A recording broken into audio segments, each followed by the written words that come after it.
Welcome back to Future You. Jeff, our friend Rick Hess at AEI had an interesting piece recently. It was titled, AI Changes Nothing About What Students Need to Learn.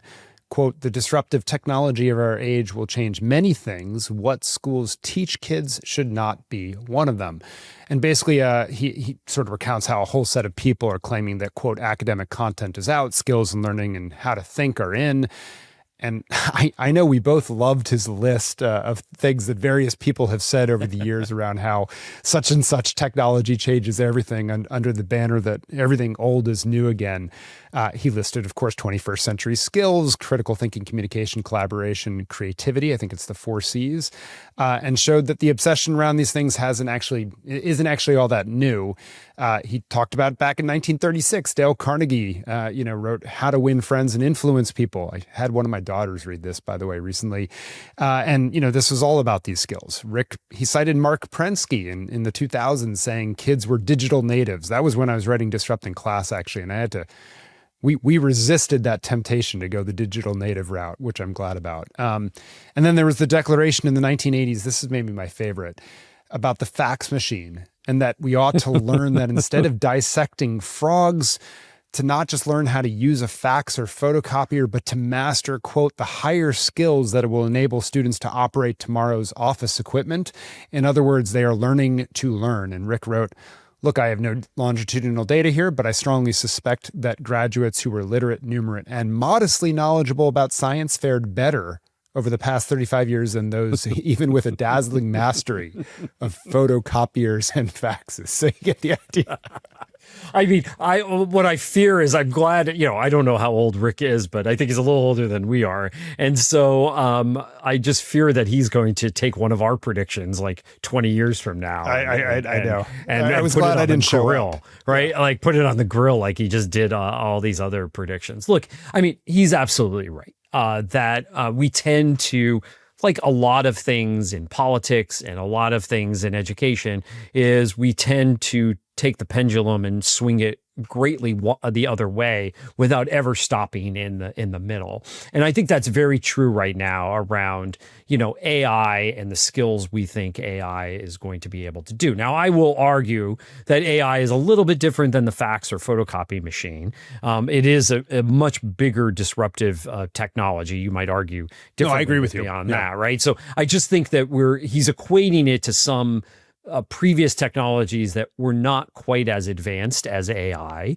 I think that, maybe this, we've made comparisons to the internet before. I would even argue that AI is even different than the internet, especially when you combine AI with robotics and what might happen there as well. So I agree, overall, I agree with the, premise that Rick has, that we should not like kind of throw everything out that we think about education, but definitely, this is a world changing technology, and that we should not kind of say, well, we're going to hold, none of these other predictions in the past came true, so let's not make sure that this, this prediction won't come true either, and so let's hold on to what we have. Yeah, I guess we're on Team Nuance together, which isn't a popular place to be, Jeff. But well, it's an easy way for us to get out of fair enough. I think my take, and interestingly enough, Rick interviewed me about this, but my take is the conversation is different from elementary to secondary to post-secondary to some degree. And so like, I would argue elementary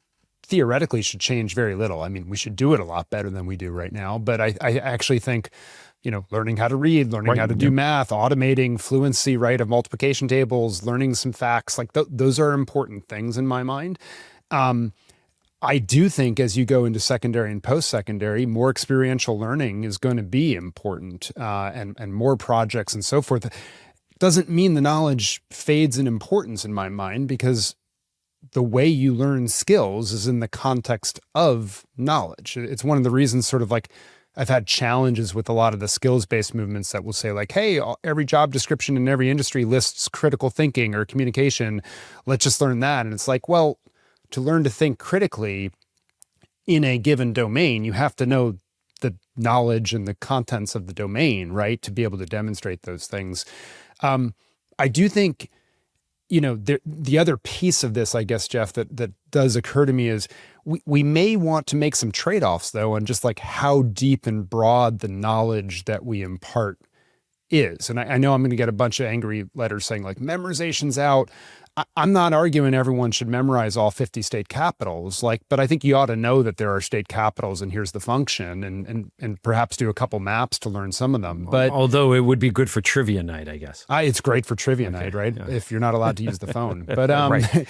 but I guess my point would be, we actually have, in fact, cut certain knowledge bases out of the curriculum over the years. Like if you went to a university in the 1800s, before, Johns Hopkins, you were learning Latin and Greek, right? Like that was a core knowledge base you were building up. We don't do that anymore. And I'm not sure that we miss it. And I think sometimes these conversations, to your point of the pendulum, they get all one thing or the other of when like it's a both and. Yeah. And you learn skills through knowledge. That doesn't mean you have to learn the world's knowledge. It's a lot bigger than it used to be. And as we know, Michael, before we move on to the last topic, we know that experiential, you were talking about the differences between elementary and high school and even college. I would argue that as you move through that educational journey, that experiential learning becomes more important, right? So that if we think about it, again, I think we think very linearly in a linear way about education as well. And I think that, the 4 years of college should be a mixture, not only of learning, but of experimenting, of experiential learning. And by the way, why do we think of what comes in a master's degree as separate from the undergraduate degree? Why can't we blend that? And people say, well, we already do that with 3+2 programs or 3+1 programs or whatever. But I do think that there needs to be much more blending and blending between college and high school as well.